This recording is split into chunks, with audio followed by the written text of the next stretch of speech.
This episode of Principal Center Radio is brought to you by the Project-Based Learning Network.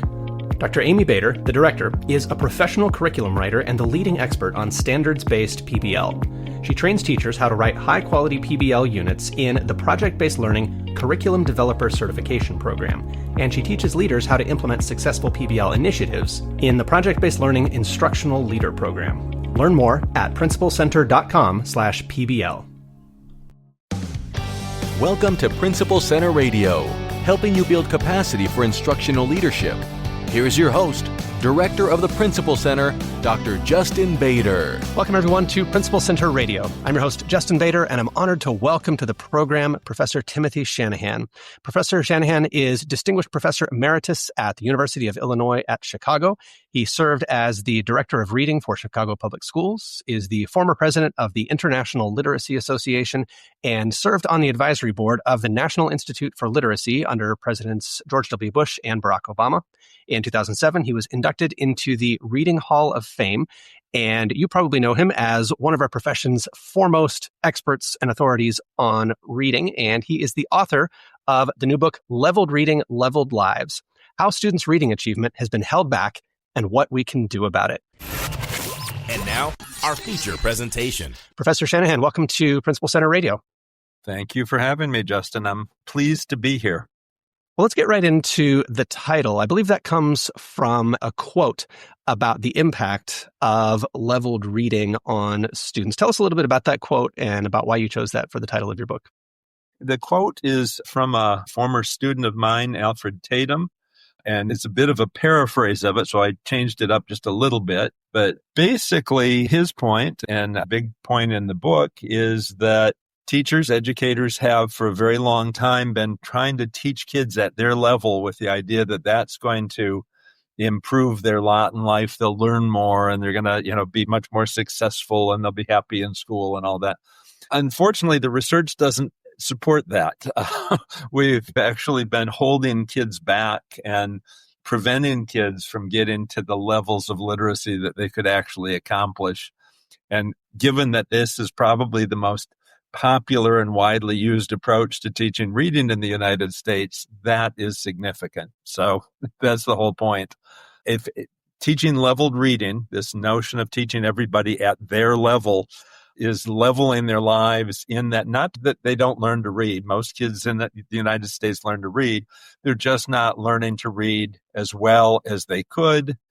And that has incredible significance for their lives in terms of health and income and future education opportunities and so on and so forth.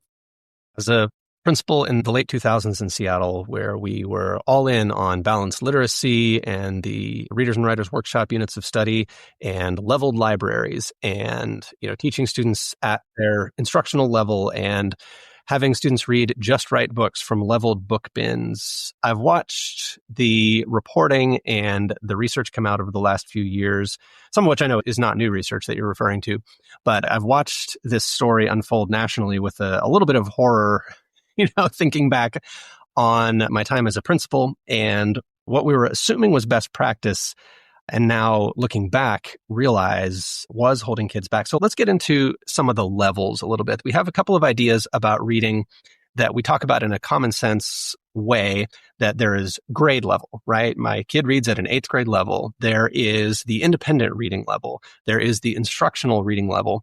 Talk to us about what the research says about those levels, like what's real and, what is and is not a good idea to do with those levels. Well, why don't we start with the grade level notion, and then we'll get into what we've been trying to do instead of that and why that's not such a wonderful idea. The idea of grade levels and having text set up for each grade really goes back to about the 1840s. So it's not a new thing. But in the 1840s, of course, 1840s is when you first start getting graded schools in the United States. You start that notion that we're going to move kids up through this set of grades. They're going to get a more gradual education than in the past. And we'll just match kids to these grades by their ages. And that's going to be a wonderful, welcoming thing for kids. And publishing companies up to that time, usually they'd publish 1 or 2 or sometimes even 3 reading books but they weren't necessarily sequential. It wasn't clear what the sequences were. Everybody was kind of doing whatever they wanted to. Schools were mixing and matching. They'd use one company's first book and somebody else's third book and all that kind of stuff. Well, when grade levels come in, publishers go, this is great. Instead of selling 1, 2, or 3 books, now we can sell 6 or 7 books. And they start matching books to grade levels. And I've gone back and done readabilities on those, kind of informally. And I can tell you, generally, the lower books are easier than the harder, the older books. They really do have a sequence to them. Unfortunately, nobody at that time wrote about, here's how we're going to do that. Or, there wasn't a preface in the books explaining that. But they did emphasize the notion that kids were going to gradually learn to read by taking on harder and harder text as time went on. And that notion has certainly been there for a long time, but it's always been pretty arbitrary. And one publisher might have harder books than another one and so on. In 2010, with the Common Core state standards, probably the most disruptive thing they did, or potentially disruptive thing they did. No reading standards up to that time had ever set text levels for each grade. In fact, they'd gone out of their way not to do it. And the reason they didn't do it was because of the notion that there's a reading level that kids have that's different than grade level, and that we have to respect that. And so we don't want teachers trying to teach kids to read their grade level books. Well, Common Core comes along and says, well, if you're in 3rd grade, you've got to learn to do some of these skills and answer certain kinds of questions and so on. But you have to be able to do that with books that are in this range of difficulty. Wow.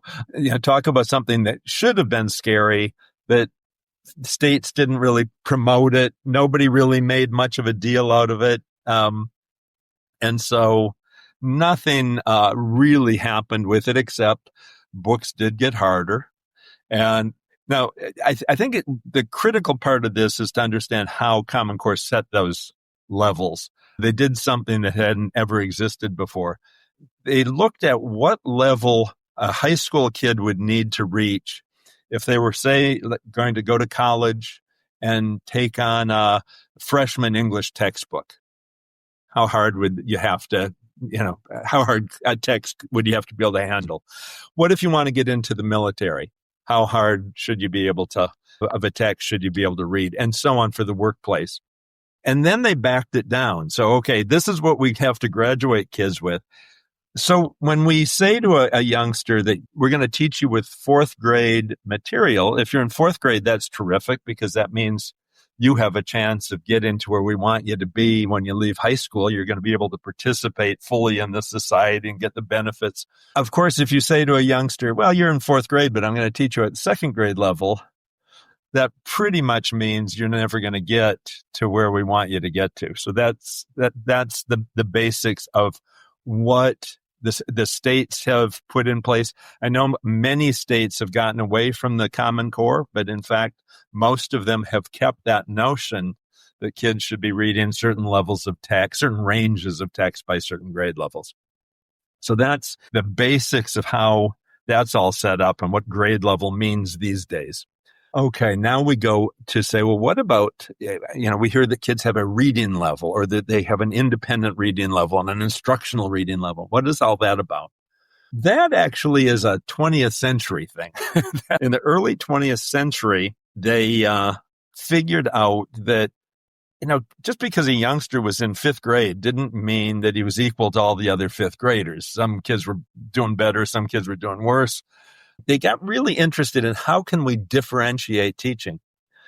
How can we make things go for particular kids the way that they should? And I said it wrong. I said that they looked for, a way to adjust teaching. They really didn't. What they looked for was, how do we adjust the curriculum? And so you and I are at different levels. I want to teach you different stuff than we're going to teach me. That was the basic notion of it. And as far as I can tell from looking at the historical record, no one ever thought of, but we want them all to learn the same thing. Maybe we need to adjust how we do it, but we have to, everybody should have an equal chance to get there, right? throughout the 20th century, there is almost a nationwide search for, we need a method that will allow us to teach everybody at their level. And these aren't just coming out of the universities. These are coming out of the school district, the Berkeley plan and the Joplin plan and the Albany plan. Everybody's got a scheme of how they're going to get kids to their levels. And the one that catches on, the one that people buy into, comes out of the 1940s. A professor at the University of Pennsylvania, a fellow by the name of Emmett Betts, he publishes what becomes sort of the textbook of his generation. And he says that all readers have three levels. They have an independent level, which means that they could take on texts of that level on their own without any assistance. They wouldn't need a teacher's guidance or anything like that. There's an instructional level, which Betts claimed if you taught kids at that level, they would make the maximum gains. That would be the best. So that means you don't worry about what grade level the kid's in. You have to test them and match them to books based on the criteria that he sets. And there's a frustration level. And the frustration level, he believed, was so hard that even with the supervision of a good teacher, the kids wouldn't learn very much, or maybe wouldn't learn at all. And therefore, you have to avoid frustration at all costs. And of course, there are other costs to it. The kids will be tense. They're going to get crazy. They're going to act out in the classroom and so on. So it's not just going to be a learning problem. It's going to be a classroom management problem. So the basic theory has been, if you teach kids at their instructional level, you're going to get, or their instructional reading level or their reading level, all those terms mean the same thing, basically. If you do that, you're going to give kids the best chance they have of progress. And if you don't do that, if you try to teach kids at their independent level or their instructional level, at their frustration level, there won't be much to learn. At the independent level and at the frustration level, they won't learn at all.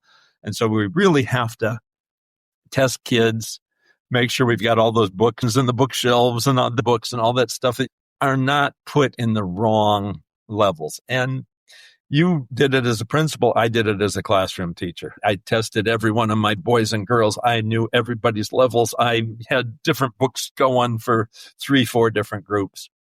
And I was just as stunned as you were to look at the research on this and go, what I thought was so terrific, and I thought people were telling me I was a good teacher, and I thought it was due to that kind of stuff.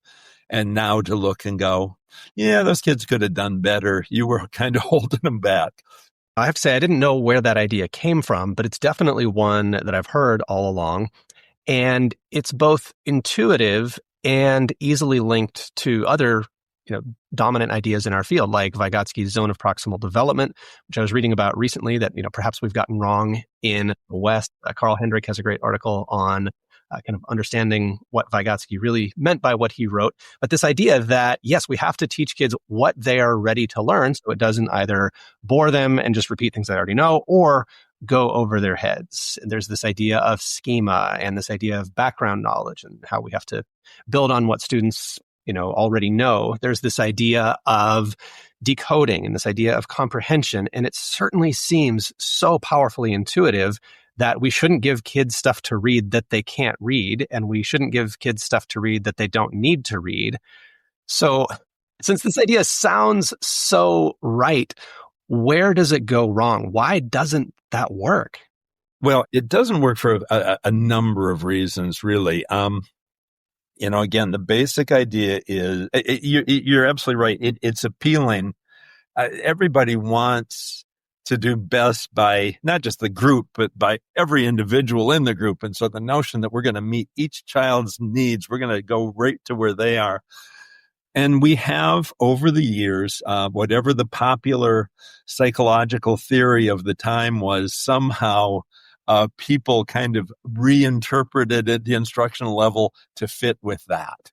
And so whether it was readiness or whether it was, things like program learning where kids were supposed to learn little bits along the way, or frustration theory, and most recently, Vygotsky's notions, which I have a whole section in the book on showing, he must be spinning in his grave over, what Americans are doing to his theory, because he didn't believe this idea that you had to match kids to anything. He believed that a little more complex idea that's actually probably more in line with what we should be doing, but we can get to that. Essentially, I'll say there are three basic reasons why it goes bad. One basic reason is to make it work, you have to test the kids and get them to the right level. And Betts came up, his criteria were you'd have them read passages aloud, graded passages, and you'd keep track of how many oral reading mistakes they made, and you would calculate their accuracy. And what you were looking for was accuracy between 95 and 98%. If the kids missed more than that many words, frustration, don't do it. So 95 to 98%. And you wanted comprehension to be 75 to 89%. So you'd ask the kids questions about it. And if they could, let's say you ask them 10 questions, they can answer 8 or 9 of the questions, you got the right place for them. And there are variations on that. Faunis and Pannell have adjusted it, and other people have adjusted it. But the adjustments are all pretty minor when you get down to it. They're all someplace in the 90% on accuracy, and they all want really high comprehension. One of the problems that's been pointed out over the years is that you've got a fairly narrow range you're aiming for, and the tests you're going to use have a larger standard error of measure than that span, which means if you test kids and say, oh yeah, this kid would be instructional level at, say, third grade, you can probably say with accuracy that kid's instructional level is someplace between the second and the fourth grade. And with some tests, it might be first grade and fifth grade. I'm sure he's someplace in there. For most kids, the standard of error of measurement for them includes their grade level. So we're going to move a youngster out of his grade level simply because we have a test that says pretty unreliably, he belongs over here. So the testing isn't anywhere near as accurate as it would need to be. Secondly, you need to place kids in texts that are just at their level. Well, the best measures that we have of text difficulty, and they do a reasonably good job of putting text on a continuum. But when you get down to, so is this a third grade text or a second grade? What you're going to find is that a given text will have a large number of passages in it, and each of those passages will really have different reading levels. And usually what we're really asking kids to do is, we're going to put you in this fourth grade book, and that means the passages range from first grade to about 12th grade. And so a good deal of the time, you're not going to be working at your level because we don't know how to do that. We're not that accurate. Well, that's kind of a problem. So we're not, and again, if you said, well, how would that play out? Well, we can say with great certainty that this book is second, third, fourth grade level, someplace in there, which is also why the state standards set ranges that kids need to be able to read, because they can't do it very exactly. And the ranges are about what you'd consider maybe 2 grade levels, and they overlap from grade to grade. And so we're going to place kids at exactly their level. And then the third piece of it is you have to teach kids with books at their level, which typically in a classroom means we're going to have to divide the groups up like I did in my classroom. And you're going to have 3, 4, 5 different groups of kids going, which means that your reading instruction time just shrinks dramatically. So that this instruction had better be really powerful to overcome the big loss in amount of instruction that you're going to face. And the studies say that it usually doesn't work. For the most part, small group instruction, when it's balanced off against the loss of time, doesn't really add anything. And even worse, it particularly penalizes certain kids. It penalizes African American kids. It penalizes kids from single parent families. It penalizes kids from low income families. Those kids, Bet's idea was everybody'd be at their level and they'd all grow like they should. Everything would be terrific. Everybody'd be making progress. Well, actually, the kids in the lowest groups tend not to make very much progress. And so it's more like the high groups maybe go ahead, but the lower groups actually are held back by the notion. And so you get this differentiated outcome that isn't at all what's been promised or what anybody would actually want. So it's got these three basic premises that you've got to do these three things, and none of them work. Yeah, the small group thing is really interesting because, it is explicitly positioned as a way to differentiate, as an equitable way to meet everybody's needs. And yet, at its core, there's a fraction problem, right? I'm taking a lesson and I'm chopping it into, let's say we have 4 or 5 groups. I'm chopping that instructional time into 4 or 5. And then the student is hopefully getting something better in that now 1/4 or 1/5 of the time that they're really getting with the teacher. But is it 4 or 5 times more impactful? Are we getting the same bang for the buck? And you had an op-ed recently with Mike Schmoker in which you argued that that's just not happening. That's exactly right. Certainly there are things that you can do that can improve the odds. For example, let's say you have more adults available to do the teaching. Perhaps you can do smaller groups, but without losing all that time. That certainly is an improvement. Studies on small group instruction and reading tend to say that the groups have to be really small, like 2, 3, 4 kids. In most classrooms, if you got 25 kids, you're probably going to end up with 3, 4, 5 groups, which means your groups are always going to be bigger than what the research says is effective. It's a little different with a tier 2 pullout kind of a program. Unless you pull the kids out of their reading instruction class to get reading instruction, then, now you're trading time again. So no, it's this notion that this gives kids a big benefit. It can. There's absolutely no question that teaching kids in a very small group gives the teacher much more control. You get higher attention and so on and so forth. And yet, like you say, but it's got to be 4 or 5 times as powerful, and it very rarely is. Yeah. I'm glad you mentioned actually getting kids to pay attention, because that was one of the number one things that teachers mentioned on social media when I talked about your article with Mike Schmoker, the idea that in a small group, at least I know everybody is with me, everybody's paying attention. And you're saying, even though that's true, kids do pay much closer attention in a small group, and you've got them right there. Often they're only inches away from you at a kidney table or similar, but it's not 4 to 5 times better. It doesn't make up for it. Is that right? That's exactly right. And in fact, I think if we would spend as much time with teachers, instead of trying to pressure them into doing a lot of small group stuff, if we would spend the time trying to provide them the training of how can you increase attention in a whole group? How can you increase the amount of turn taking in a whole group, and so on and so forth? There are methods that allow you to not entirely overcome those problems, but certainly to reduce the difficulties that whole class instruction can.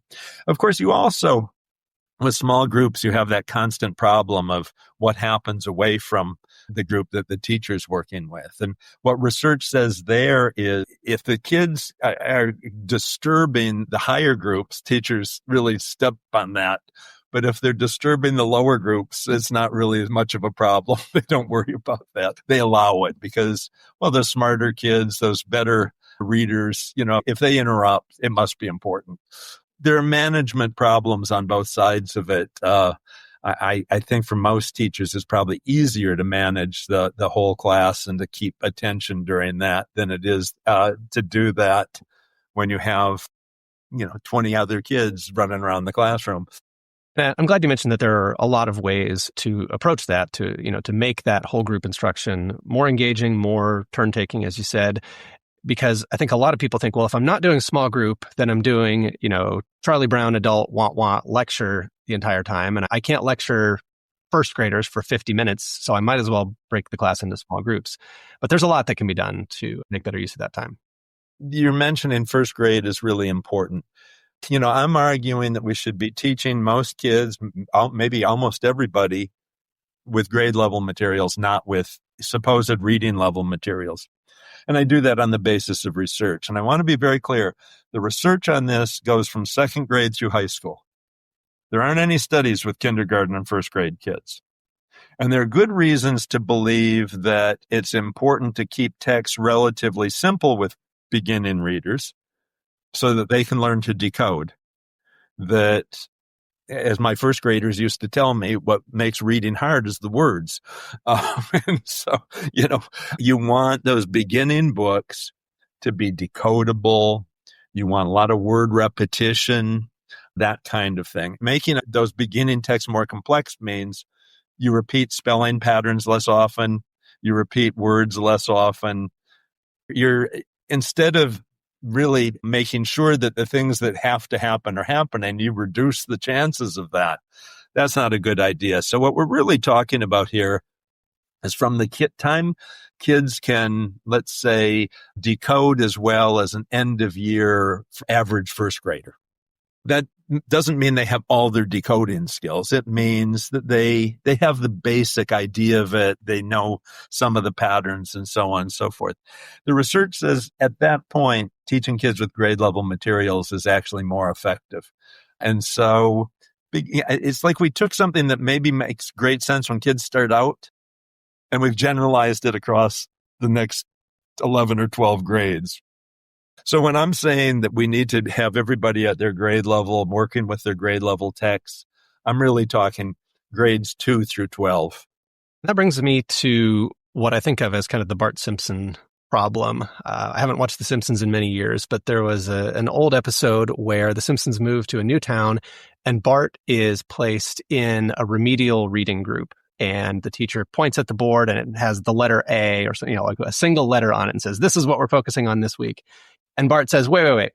We're behind the other kids, so we're going to catch up to them by going slower.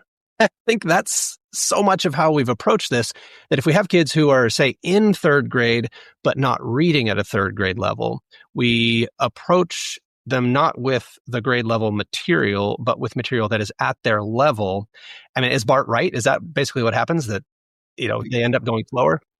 There was a study done last year, and it's only a correlational study. You can put some weight on it, but be careful. The schools that serve their average is below grade level. So, these are challenge schools. And they've looked at 28,000 schools in the United States that have that kind of a student makeup. And then they look to see, how many of those schools are actually catching kids up, just trying to solve the problem you were just describing. And out of those 28,000 schools, it's about 1,300. It's about 5% that actually manage to improve the kids' performance each year, catch them up. Fairly tiny percentage. The only thing that they could find academically that made these schools differ from the others was they don't try to teach their kids at their levels in English and in math. They don't do that. You come into fourth grade, the teacher doesn't go, "Time to put you back in the second grade curriculum." She teaches them with the fourth grade curriculum. And guess what? More kids are moving up than in the past. The research studies that I put more weight in are these experimental studies where you take kids for a school year and you either teach them at their instructional level or you teach them with frustration level materials. You teach them with harder text. You teach them with grade level text in most cases. And what those studies again and again find is that the kids that there's no difference and therefore you're holding these kids back and getting no benefit. Or in a number of the studies, actually the kids who are placed in frustration level make bigger gains than the other kids. And it's not a little bit. Some of these gains are sizable, like 3/4 of a school year. Boom, everybody's learning, but boy, this group really jumps forward. And so the fact is, appealing as the idea is of teaching everybody at their level, it doesn't actually give kids the benefit. And that's not just true of regular classroom kids. That's even true of kids who have IEPs, who are learning disabled, who, we have a lot of concerns for. They're not getting any big benefits. So I talk to those kids and their attitude is, well, then teachers shouldn't do that. Why do we have to be in the dumb books? You're cutting them off from their friends. You're cutting them off from rich content, rich language, and so on. It just doesn't make a lot of sense that we do it given the research, which is why I wrote the book, trying to hey guys, we're not doing this quite right. And I think that the problem isn't that ideology that we want to meet everybody's needs. I think our notion of doing that by, I'm going to teach you different things, is where the problem is. What we should be doing is saying, okay, we have to teach everybody the fourth grade book. How can I adjust my instruction to meet kids' needs? I'm going to have some kids in here who can already read the fourth grade book, or they're going to read it easily. I'm not going to worry about them right now, but we can do other things with them if we want to, but taking them through this won't hurt them. It just won't necessarily propel them forward. But these other kids, how do we adjust our teaching to make sure that they succeed? And that's a hugely important question, and one that if you look at any books on the teaching of reading, until now, they don't tell teachers anything about, well, here's what you do. And the reason they don't tell is because we've always treated it like it's malpractice to teach kids with frustration level texts. And so if you do that, you're not a good teacher, and we're not going to give you any ideas on how do you make that work. And so the teachers are kind of lost. I mean, and that's not just true of reading teachers. That's true of the science teacher and the social studies teacher. Anyone who's got textbook-centered instruction. I've got kids in here who don't know what to do with this text. They can't read it very well. So we just tell them what it says, or we read it to them, or we have all these workarounds, but never, well, how would you actually get the kids to read that successfully and gain from it? And so that's really where we should be. We should be looking for those and training teachers in what we do know about that. And so that's really what I'm hoping will be one of the outcomes of this book, that instead of everybody just saying, oh yeah, challenge is good. Wait, how do you make challenge work? What do you have to do in a classroom when you've got 25 kids sitting there and they're at 4 or 5 different levels? And well, there are things we can do, but it's not, let's put everybody in different curricula and hope that when they leave school, they won't mind not being as skilled as some of their classmates. That brings us to the issue of scaffolding as one of central concern for teachers who want to teach grade level material, right? They don't want to reduce the standards, the content to a lower grade level. They want to actually teach students what they're supposed to learn in their particular class. And yet reading skills are not there. Maybe the vocabulary is not there. So sitting a student down on their own with the text is not going to result in, a high level of comprehension. And I know we can't get into every strategy for scaffolding, but what does some of the research say about what works in terms of scaffolding grade level text when it's going to be at a frustration level for the individual? Sure. Well, as you point out, there are a lot of different things that can actually be tripping kids up. Even if they have basic decoding skills, that doesn't mean they can necessarily read this text fluently, and therefore they're going to make a lot of word reading mistakes. And then, where are we going to be? There are vocabulary problems, but also sentence comprehension problems. How do you deal with the grammar? As texts get more complicated, so does the grammar. And on and on. I've got a list of maybe 15 or 20 different things that might be making a text difficult for somebody. And I'm not claiming that's the whole list. It's just there are a lot of different things that can trip you up as a reader. So let's take one or two of these, and just to give people examples of the kinds of things that are possible. There are a number of studies where they intentionally put kids in text that they know they cannot read at that supposed instructional level. And what they've done is some really crazy things, like having the kid read the text twice, because on the second reading, the reading improves without instruction. The reading improves dramatically. Could you imagine having kids read a text more than once? That's, talk about child abuse. Well, that isn't child abuse. That's a good thing to do. Yeah, the studies, it's very interesting. You might have a youngster, let's say you have them sit down and read a part of this text to see if they can handle it. And the kids make 20 mistakes in it, in 100 words. Wow, it's 80%. Clearly frustration level. Clearly a level that you wouldn't want to teach kids with, right? I mean, that's the claim. Okay, what if without any teaching at all, without any teacher guidance, you just say, read that again? And the youngster goes through it a second time. The number of errors usually falls by about 50%, which Hey, wait a minute. You're putting that kid in the range of what people are saying is their instructional level. You're saying having them read it twice is better than holding the kids back an entire year? You're crazy. Why would you do that to kids? And so I would argue that one way to use your intervention teachers or parent volunteers, or every school has different stuff. So, it's always hard to, next week we're going to be reading this story or this chapter in science or whatever. What if you take those 9 kids in your class who are going to be disfluent with it, and you have somebody take them through it once? Let's not worry about comprehension. We're not going to get into all kinds of discussions and writing, but we're just simply going to make sure that when they come into class on Monday, they're closer to the level of everybody else. They're more likely to be able to participate, which kids love. In the past, I couldn't really do this in the classroom. And so that would be an example of the kind of thing that a teacher can do. And it could be, we work on fluency. What I'm going to have these kids doing is working on fluency for the next text, so that when we all read that together, they can take on the comprehension. And then we can worry about the vocabulary and the sentence complexity and the cohesion and the text structure and all the stuff that gets in here. So that would be one example of what I'm talking about. Another example, you mentioned vocabulary, which is clearly a meaning issue. We're not just talking about, I want the kid to be able to read that word. I want them to know what it means so they can make sense of the text. Most reading programs, most any kind of program that has a textbook will always give you a list of words to pre-teach, to introduce to the kids before they read. I got to say, I don't always agree with what the publishers select or what the teachers select. They tend to select what they think is the most important words. But quite often, those words are actually defined by the author. They're in the text. It'll tell you what the word means.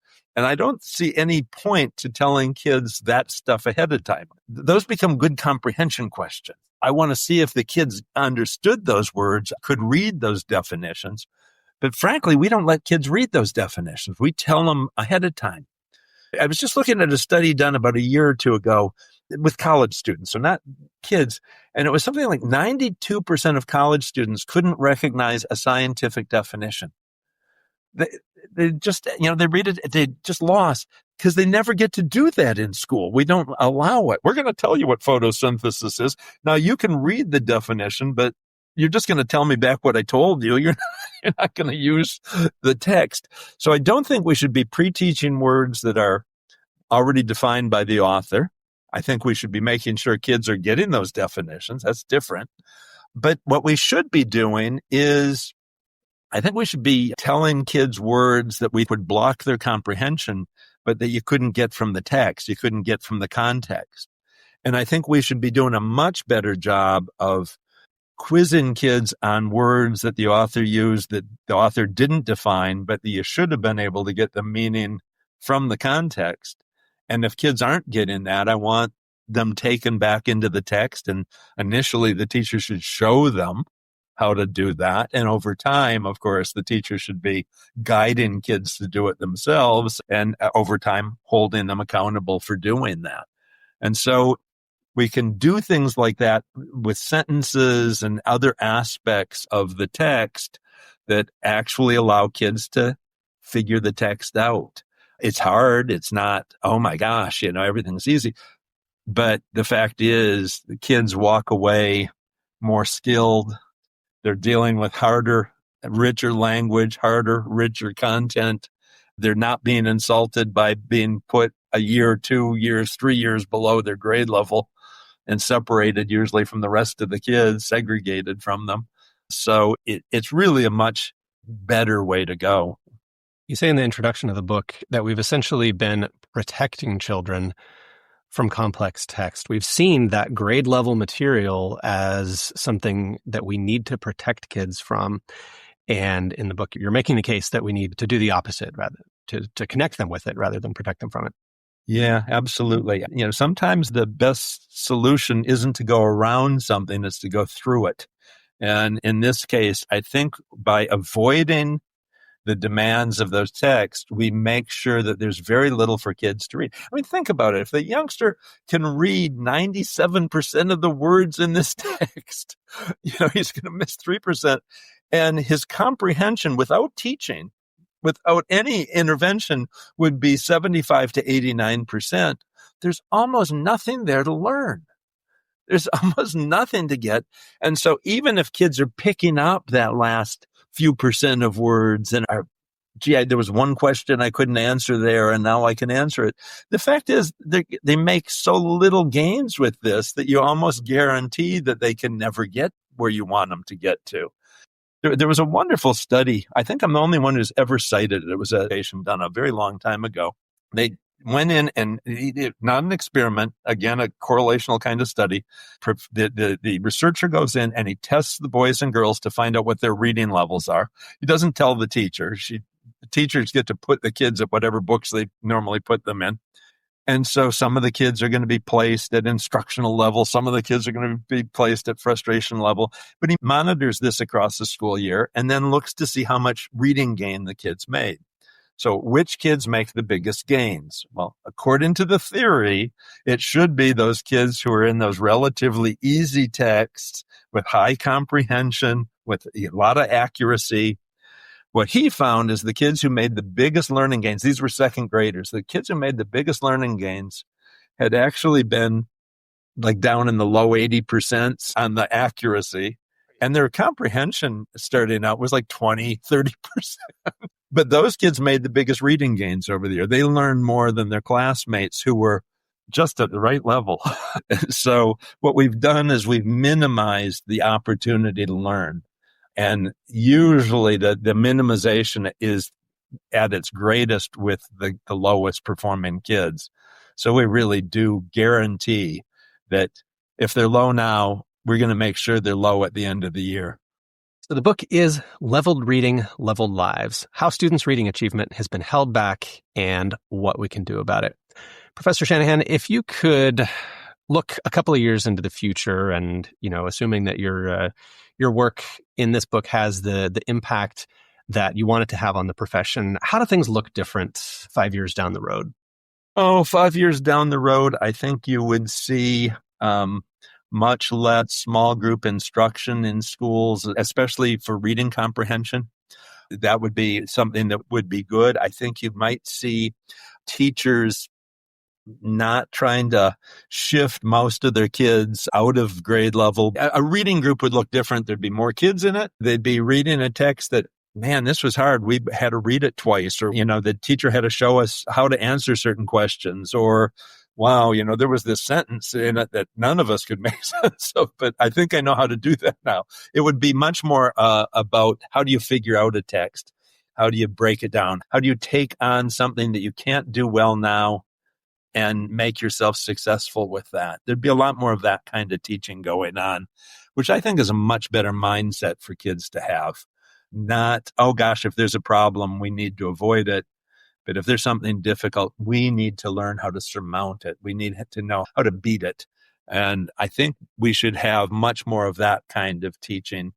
Groups, I think instruction will look less like a performance when it comes to reading and more like a real workshop where you're really trying to figure things out and solve problems. Professor Shanahan, if people want to follow your writing in real time, I know you have a blog where you regularly share insights like this. Can you tell us where to find that online? Sure. I have a blog and I have a podcast. If you go to shanahanonliteracy.com, I do my best to make sure that anything I put there is really connected to the research, and I try to make sure that folks know what that connection is. On the occasion when I get into opinion, I point that out to make sure that people see that there's a difference between my opinions and what we really know. There's nothing commercial there. There's no bad language. There's no politics, thank goodness. So it's actually a pretty good professional source that a lot of people use. Shanahanonliteracy.com. Tim, thank you so much for joining me on Principal Center Radio. Been a pleasure. This was fun. I appreciate it. Thanks for listening to Principal Center Radio. For more great episodes, subscribe on our website at principalcenter.com/radio.